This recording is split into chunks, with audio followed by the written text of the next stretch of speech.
Alrighty, good morning everyone. I'm going to share my screen. It's going to work. We're not going to have technical problems. Alright, hello and welcome to Open Educational Resource / Better Together / Make Believe host again this week. If you joined us last week, thank you for joining us. And if you're joining us again this week, so happy that you're here and here to learn. So today we're talking about employing students as partners in open educational resource creation. And what that looks like for you. So before we begin, as Heather said, we are Tiffany, Megan, and Kim. We come from Nova Scotia and Prince Edward Island, so from St. FX, located in Antigonish, UPEI, which is in Prince Edward Island. And both of these institutions are located in Mi'kmaq, the ancestral and unceded land of the Mi'kmaq people, covered by the treaties of peace and friendship. And we are all treaty people. I apologize if you can hear my dog screaming in the back, just an FYI. The learning goals for today is to gain an understanding of the role of students as partners in adopting, adapting, and creating open educational resources, evaluating some of the mutual benefits of student partnership from both students and faculty, both backed by students as partner literature, but also through some of our own experiences and working in some of these partnerships ourselves. Kim's going to give us a great review on how to hire, train, support students for OER creation, and then we're going to hop into a workshop on how you can create and integrate open projects into your course moving forward. So before we begin, we wanted to dive into what the students as partners concept actually is. So students as partner model looks at a collaborative and healthy partnership that aims to remove some of the hierarchical structures that you usually get in some of our traditional working relationships.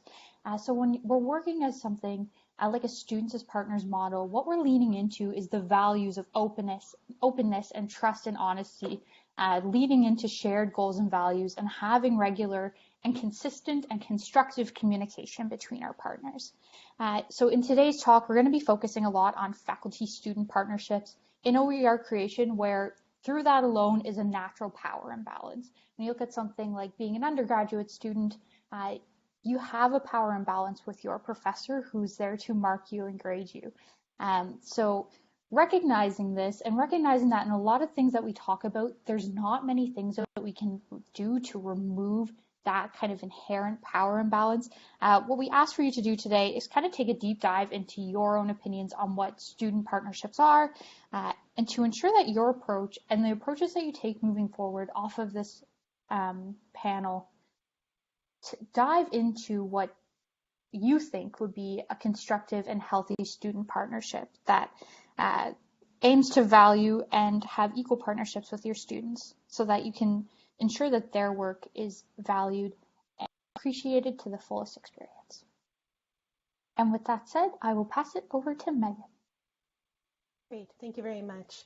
So to open up my part on students as partners, as solutions to barriers, I think it's really helpful to open up with the definition of the concept of student as partners that Tiffany went over, because when I first began research in this area, I originally thought students as partners was simply hiring a student to help in the OER creation with a faculty member, but this is a student as partner is a distinct role from this, and it's a lot more complex and meaningful, and it's also a position of that is considered equal to the faculty member that is creating the OER.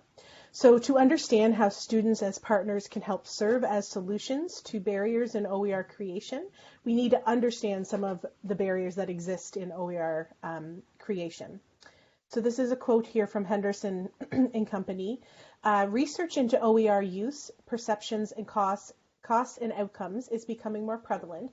However, it is still in its infancy. Understanding barriers to full adoption, administration, and acceptance of OER is paramount to fully supporting its growth and success in education worldwide. So there are many barriers in OER creation, most of which I won't be able to delve into today. But as per this article by Henderson and Company on OER barriers, some others include copyright support and understanding, open licensing initiatives such as Creative Commons, perceived quality of OER resources, and difficulty finding relevant materials and resistor of educator participation in OER use. However, I have chosen 4 important barriers that I believe can be mitigated with students as partners. So the first one here is financial, and in each one of my slides here, I present the possible issue and then alternatively present a possible solution. So financial, this includes the cost to create, implement, and maintain an OER. The issue is that OERs are expensive to create, and faculty support incentives are oftentimes not enough to cover the faculty members' time. A possible solution to this with students as partners is using incentive funds to hire and pay students for OER creation. Moreover, hiring students is more economical than hiring staff members, and there are a lot of other inherent benefits to hiring a student, and this is a very meaningful role to the student in their future career. So this is one that comes up a lot in the literature and is something that Tiffany mentioned at the start. So this is an issue of power dynamics. So resistance to student is partner in issue of power. As per the research from Seal, Gibson, Haynes, and Potter, this can be a very big obstacle to overcome, but it must be addressed. So the issue is that students don't ever feel truly equal, and the expectation of subject matter expertise from faculty members is high. The possible solution is that students play a unique role of both consumer and partner. If we continue to ignore issues of power resistance, we will fall short of the vision of student engagement and the ideals of strong participation and expression of student voice. So right from the get-go, it must be understood that a student is obviously not going to have the same subject matter expertise as the faculty member, but the other input and feedback that they can give is equally as valuable. So as a consumer of an OER, being a student, they have a lot of valuable feedback on how they interact with OERs, any possible issues with technology and accessibility, which I believe Kim's going to get into more. So this is a really important issue that must be addressed. Okay. Barrier 3, this addresses technical support, technical infrastructure, and digital fluency. This can be a barrier to some. So there is a learning curve to using new software and platforms to create OERs, and sometimes the demand for technical support can be moderate to high. A solution is that many current students are both digital natives and digital fluent. They bring the unique perspective, again, of the consumer, and they provide invaluable information on how they interact with technology. So lastly, lack of time and resources. This relates to the financial barrier as well, but I'm specifically referring to the effort and the amount of time that it takes to research, create, implement, and then maintain an OER. So again, creating OERs can take a lot of time, effort, and resources, especially at smaller institutions where there's a lack of faculty support and incentive programs in creating OERs. A solution here is self-explanatory, but students as partners are more equipped to take on an equal role in OER creation, thus cutting down on the time to create one alone. Awesome. Thank you, Megan. So I'm going to hop in here and talk about some of the benefits for having students as partners in OER creation from both the lens of students and for faculty. So like Megan had just addressed, there's a lot of issues, but also there's a lot of really tangible solutions that having students as partners bring. But this part's going to transition into just talking about the pure benefits of it. So benefits of having students as partners. So this is benefits looking at the people who are here for people like you, for faculty, for librarians, for academic administrators. How do we benefit from having students as partners ourselves? So the first one that I have here is the ability to create relationships with students and act as mentors. As in the Maple League, as for primarily undergraduate small institutions, what we are able to do and leverage really well is having relationships with our students. So this is just another way to create partnerships with our students, create relationships with students, and ensure that they are getting an educational experience that goes above and beyond, but also it gives us as educators, as administrators, the opportunity to act as mentors with our students. The next one is making contributions of OER and promoting accessibility and inclusivity. So through your work, what you're doing is making the cost of education a little bit less and a little bit less of a barrier to our students. Two, you're able to make it meet a more diverse set of needs from our students. So one of the benefits of OERs is that you're able to make them truly as accessible and as inclusive as you need them to be. So you can adapt your information to either be reflective of your classroom, or you can take some of your things that are traditional hard books and turn them into PDFs, so things like e-readers can have access to them a lot better. And the last one is spend time on meaningful aspects of OER creation. So a lot of the things, you're probably not going to create an OER in something you have zero interest in. So already right away, you're spending a significant amount of time doing something that you're already interested in. But when you have students as partners, you can also kind of use that relationship to leverage some of the opportunities that you get from having a partnership.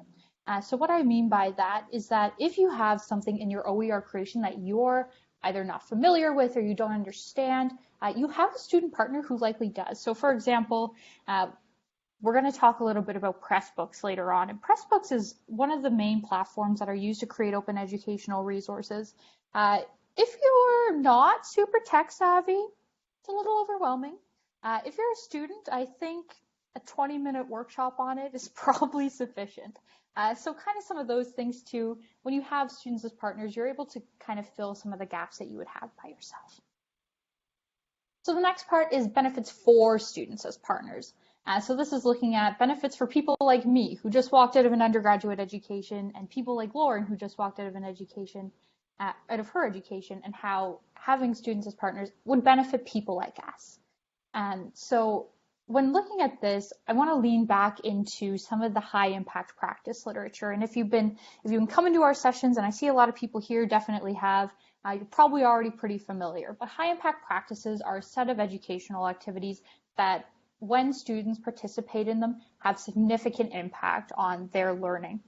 So one of the things that make a high impact practice is one of the things we talked about in the previous slide. So fostering those relationships and having meaningful and purposeful mentorship with your students.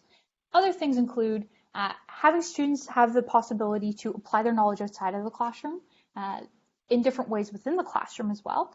Students are given frequent feedback on their performance. So if you're creating an OER, likelihood that you are going back and forth on different things all of the time.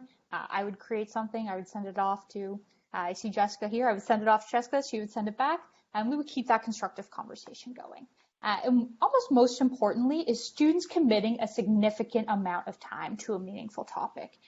So creating an OER, well, some of them could take 5 minutes. Some of them are probably going to take you a little bit longer. And so having students as partners in that means that they're working with you alongside on that. And they're committing a meaningful amount of their time. And through that, they learn a lot. And so some of the things that students take away from these activities, these ones are backed by literature, is having increased GPAs, having those relationships and mentorships that are able to benefit them while they're at the institution, but also when they're leaving the institution, when they need things like reference letters, or if they need, reference letters is really the only one I can think of right now, actually. But reference letters are important. Students report feeling more supported from faculty, and they themselves experience higher levels of engagement. We all use the NESE metrics, so greater, deeper learning if you follow their work. Increased student retention overall, but then also an understanding of open education and making an open education contribution. So not only are they benefiting themselves, but also as they move into the future, they're benefiting their classmates that are to come after them, making their education a little more suited to their 21st century, a little more relevant to what they're learning that day, and also more affordable. And with that said, I'll pass it over to Kim. Everyone, so I'm going to talk about some of the technical details and how we can support employing students as partners. So the first section that I'm going to go over is some funding opportunities. So this is not meant to be comprehensive. There are probably more funding opportunities out there that I'm not listing here. This is just to highlight a few. We start with an international foundation, the Shuttleworth Foundation Fellowship Program. This does focus on one faculty member at a time, but there is like a cohort of where they accept a couple of people at a time. And this is more of like an in-depth project. Some of the national and regional partnerships that I can mention are, first of all, Atlantic OER, which I'm a little biased on because all three of us have been involved in helping that initiative come to fruition. So Atlantic OER does offer grants to faculty. We just closed our first round of applications, and we're going to be reviewing those pretty soon. And some of the other places you could get some grants are Future Skills Center. You have the Social Sciences and Humanities Research Council, also known as SHRC. You may want to look at your state or provincial level. So BC Campus, eCampus Ontario, Affordable Learning Georgia. And just I will also talk about this is more of a North American focus, so I do want to acknowledge that as well. And then lastly, you may want to look for your university to see if they have any opportunities to have grants. Maybe there's some internal research funding. Carleton University has students as partners. McMaster University also has a student as partners program. But we have also taken the opportunity of using our student assistants here at our library to engage them in helping with some OER when they were potentially on our service desk or our circulation desk and they needed some computer work to keep themselves busy when we have not as many people in the library. So again, these are just some of the opportunities, and I'm sure that there's a lot more out there. Okay, so one of the topics I wanted to mention, and I think this is a very important part of talking about internships and treating our students as partners. So do I need to pay students? And the bottom line answer is yes, you should pay students. They're giving labor and they are contributing at a higher level, like Tiffany has mentioned. Where this is not a top-down approach, you want to be thinking of your students as equals to you. And I know that, and I don't mean that in the aspect of that they're going to be subject matter experts, but they are contributing to your project equally. And, when you think about the cost of internships, one statistic says that internships, when you factor in tuition, housing, transportation, and meals, can cost around $13,000 US. So that's even more in Canadian money. Right now, that'd probably be around $15,000 or $16,000 in Canadian costs. And I think back to when I was a first-generation college student or university student, and I was also working almost 30 hours a week to help pay for university and also just everyday living expenses. And I would not have been able to take an unpaid internship. It wouldn't have been feasible.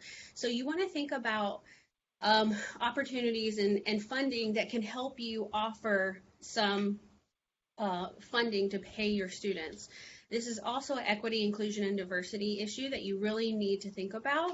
A lot of students are not going to be able to commit to this kind of a project without having funding. So this is it's a really important part of thinking about students as partners, and yes, you should pay your students.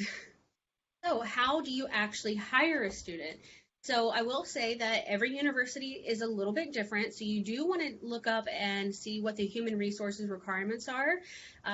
Through our human resources, I was able to find a standard operating procedure for hiring a student, and it was very, very detailed. And it tells you, you have to create the job description, and then you submit it to human resources, and then they, do all of the next steps, and they clearly define what all of those next steps are. They also clearly define how we can, how as faculty, we can actually offer it to one particular student. There are some criteria that we have to meet. So if we already have a student in mind, we would want to make sure we met that criteria versus posting it on our university's HR website and then having people apply to it. Keep in mind that rates of pay may change every year, and it varies by student level. And I'm not keep that when I say by student level, it's not about what level the student is, it's about what level the work that is being completed. So if you are, and this is specific to UPEI, it says that if the work that you're expecting the student to do is of a graduate level, then you pay them as a graduate student. It doesn't matter if they're in their second, third, fourth year as a student. It matters the level of work you're doing. Some of the other things that they mention is that we have to have a 4% vacation pay on top of our hourly rate, and you also include an 8.5% for statutory benefits. So those are all things you would want to keep in mind when you're putting in your funding request. So you may want to look up those items before you create your job description and submit it all through HR. For onboarding and orientation, this will take more time than you expect, but remember, the more time that you put into onboarding and orientation, the more successful your student is. This is a foundational aspect, and if you set them up well with good training on Pressbooks, as Tiffany has mentioned, which is an online authoring platform, then they will have a lot more success in completing the tasks and, being a partner on your project. So some of the things that you could consider as some of the tasks for a student as a partner. Tiffany, if you could move on to the next slide for me. Some of the student roles are mentor, consultant, co-designer, researcher. So I'm just going to give some examples of these roles. So there was a professor at the University of Queensland where a student with disabilities served as mentors for first-year students with a disability or having a lived experience of a mental health condition. And they all worked together to create a PDF. So that was a way in which students served as a mentor and then created an OER as a result of that project. Examples of a consultant or a co-designer, you often see this in the development of curriculum, course materials, or assessments. So at Bryn Mawr College in the United States, they have a long-standing tradition of helping students becoming pedagogical consultants. So they work up to 7 hours a week to either analyze or support the revision of classroom practices. And the goal is to maximize engagement and really take a second look at some of your activities or other kind of course materials and see if it can be adapted or updated to be a better pedagogical approach.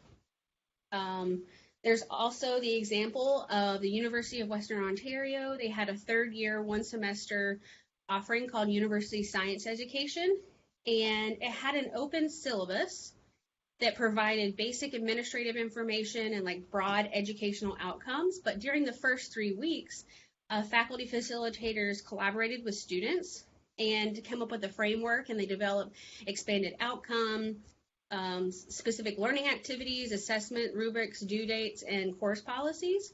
So, that's a really involved student as a partner, but you can see how these projects aren't just, hey, can you update, can you put commas in here, and can you, it's more of a partnership, and they're, they're helping out in a deeper way than just make these copies, that kind of thing. As far as a researcher, you could have a student as a partner in designing a research project or thinking about centers of undergraduate research. I helped in a past position, I helped some students create an undergraduate research journal.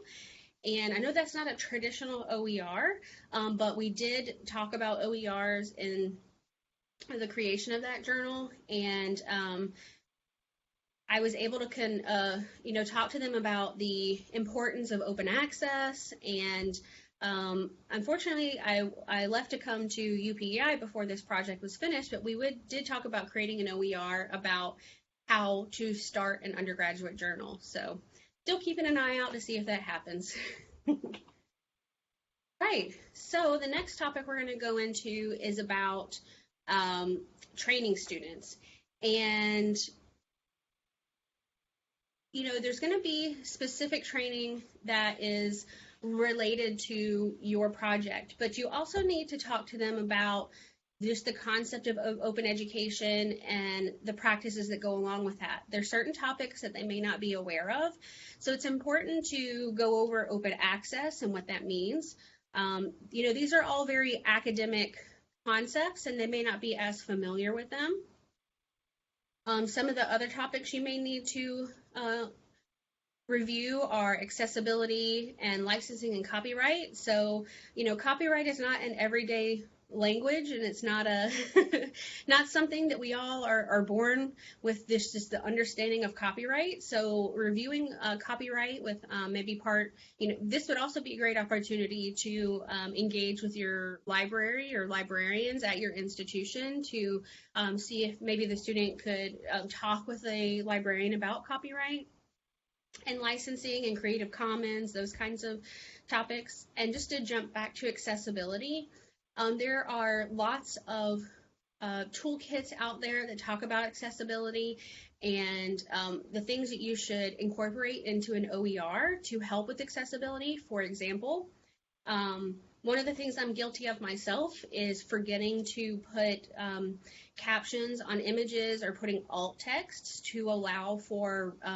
screen readers to read an image and provide a description of it. So maybe that's something that you would want to engage with a student as a partner and to, maybe you are adapting an OER or you already have an OER, but you want to make it more accessible. Then you can engage with them to say, these are the things that I need to do to be able to make this OER accessible. But you would also need to review accessibility with them before they even do that. So I wanted to go over some of the ways that we have engaged with students as partners at UPEI. Just maybe to brainstorm some ideas of how you could replicate this at your institution. So I'm going to go over in each one in a little bit more detail. So the first one I'm going to review is the Student Union Research Assistant. So this was a partnership with our student union. They were very interested in OERs, and it was actually one of their priorities to help reduce textbook costs. And so whenever they took on this initiative, they started looking at OERs, and they said, well, before we start, jumping more into this, we need to kind of do some foundational and some background gathering of information to figure out what's going on campus with OERs. Do people even know what OERs are? Maybe some faculty are using it and we didn't even realize it. So they approached the library and asked if we could work together with this student research assistant. So I helped draft up the job description and help with the interview process, and it was a semester-long project in which the student helped us do an environmental scan of currently used OERs on campus.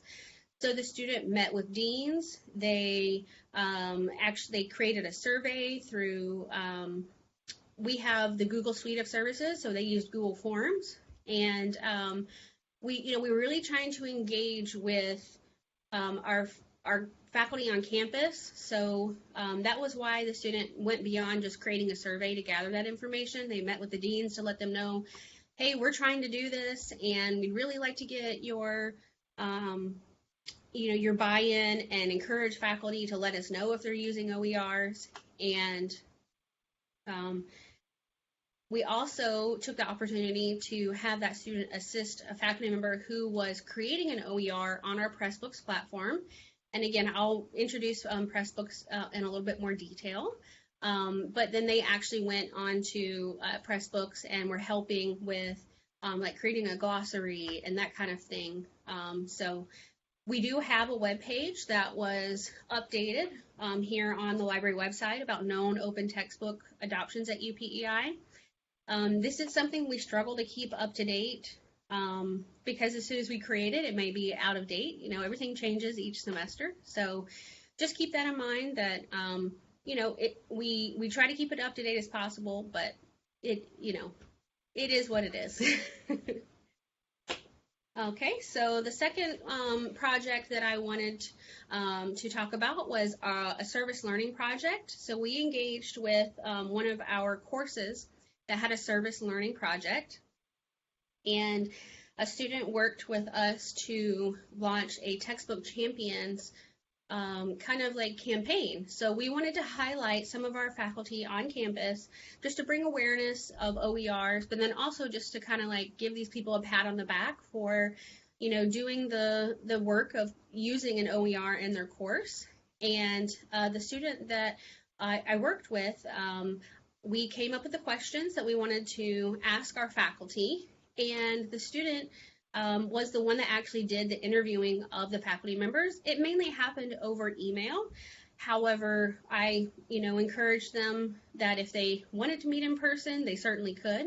This was during COVID times, so I also offered online meetings if they wanted to, but it mainly did happen over email. And so they gathered all the information from the faculty member, made sure they were actually using the OER, what the OER was. So we actually launched this at the beginning of March during Open Education Week.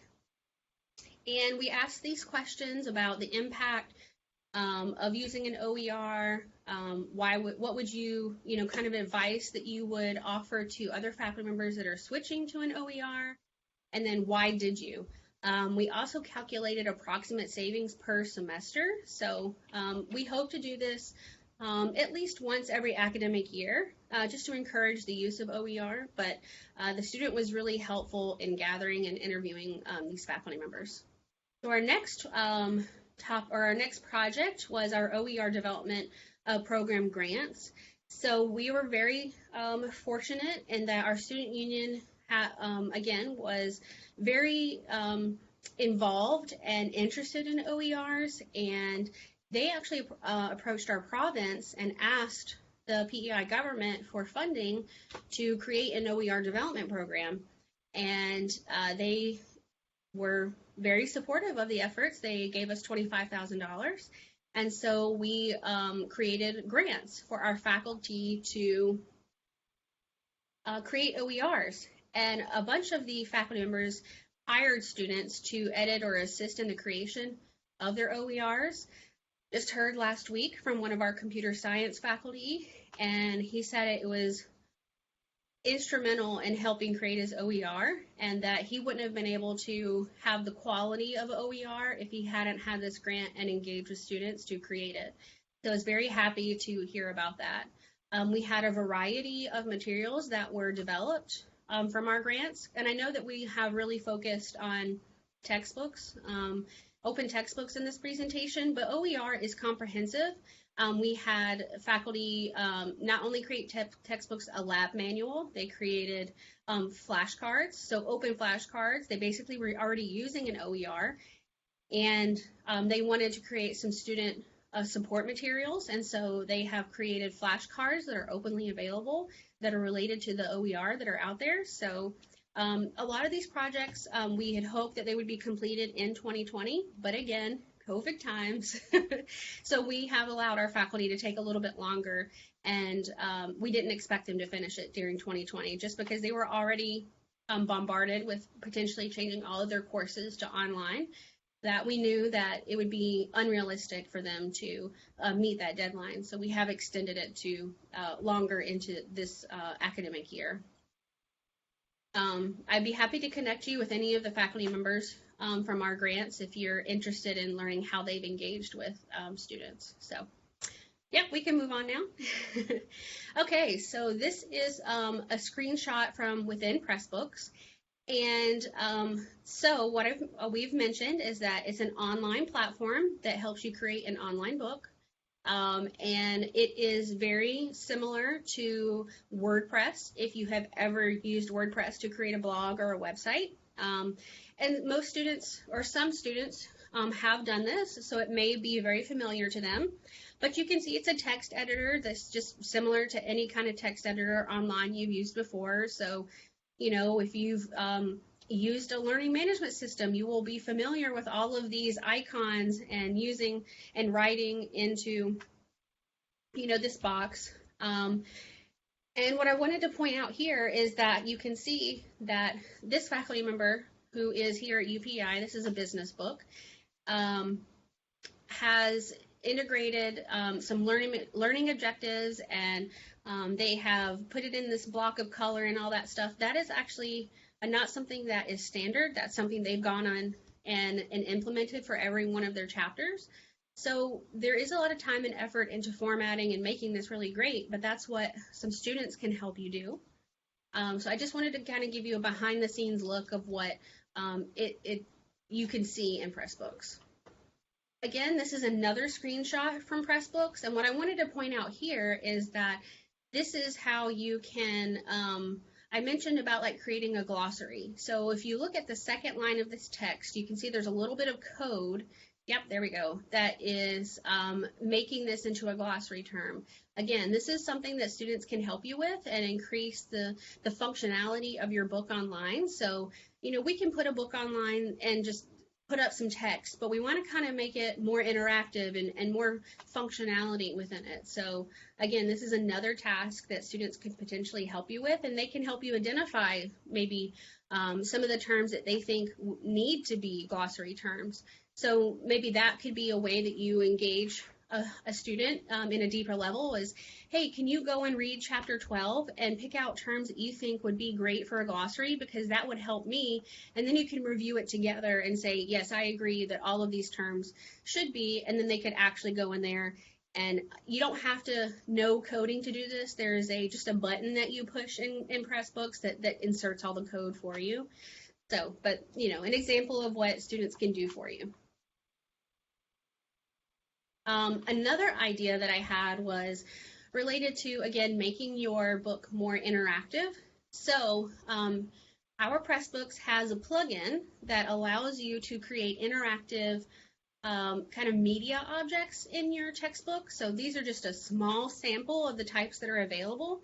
But, you know, again, if you're adapting an existing OER, which is something that's very common, so OpenStax may have a chemistry textbook that's already out there, and you think it's great, but you want to make it more interactive, then you can work with students as partners to create more interactive media objects and incorporate that into your book.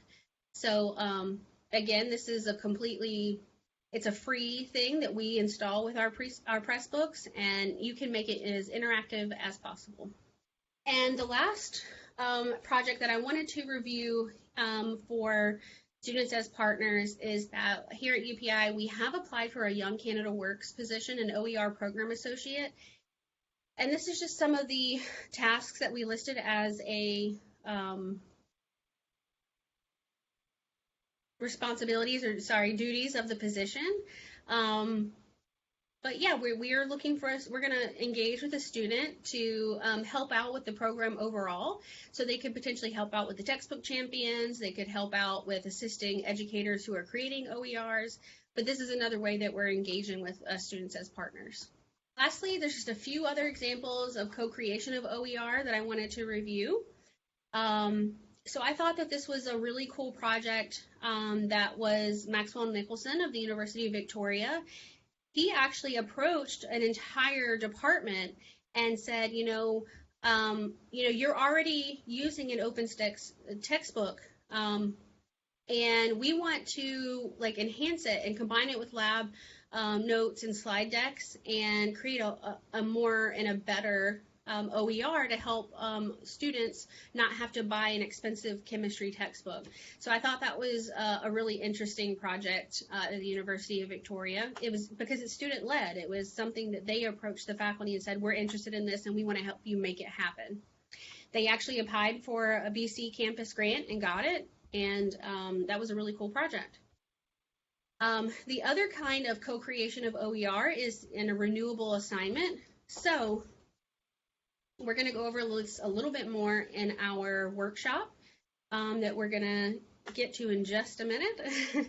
But a renewable assignment is a type of assignment that results in creation of content that may be reused.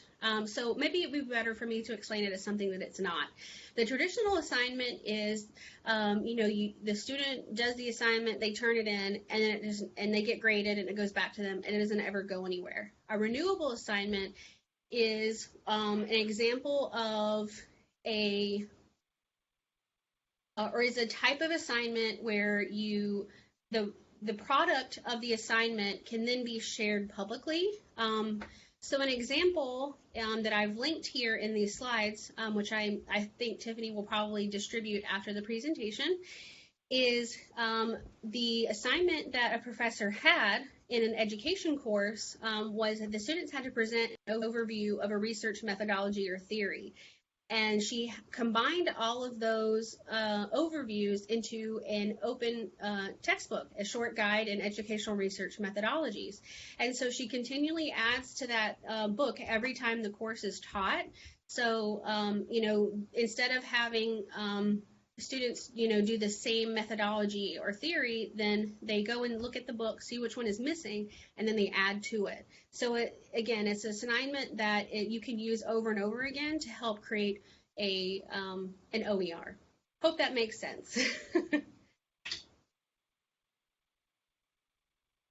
So that was everything that we had to present today. And maybe before we jump into our workshop, maybe we want to check our chat and see if we had some questions and answer those before we jump into our workshop. Okay, so we had a question from Karen about OERs that have been used or considered in the nursing program at UPEI. Unfortunately, I don't know of any in nursing, and I know that the health sciences is an area in which OER are struggling to get developed. I do know of a project that I learned from the Open Education Conference. It's called OpenRN, and they are developing open textbooks. I feel like it's like a textbook of nursing pharmacology. I think that's one of the first ones they released, but it's a really cool project in which they're getting lots of professors from different universities or technical colleges, I believe, and they are all contributing. So the faculty will get paid to actually write the chapter. And so that way it's not as overwhelming when you think about writing an entire book, that, if maybe looking at it as, I can write this chapter, it's a little bit more approachable. And so it's a bunch of different faculty that are contributing to creating the health sciences and the nursing textbooks. So I can put a link to that in the chat while we're doing the workshop, so you can have that information. Okay, Tiffany, you want to take it from here and talk about the workshop? Awesome, thank you. Heather, maybe we'll cut the recording now. So if you're joining us asynchronously, there's a link in the description to join our workshop asynchronously.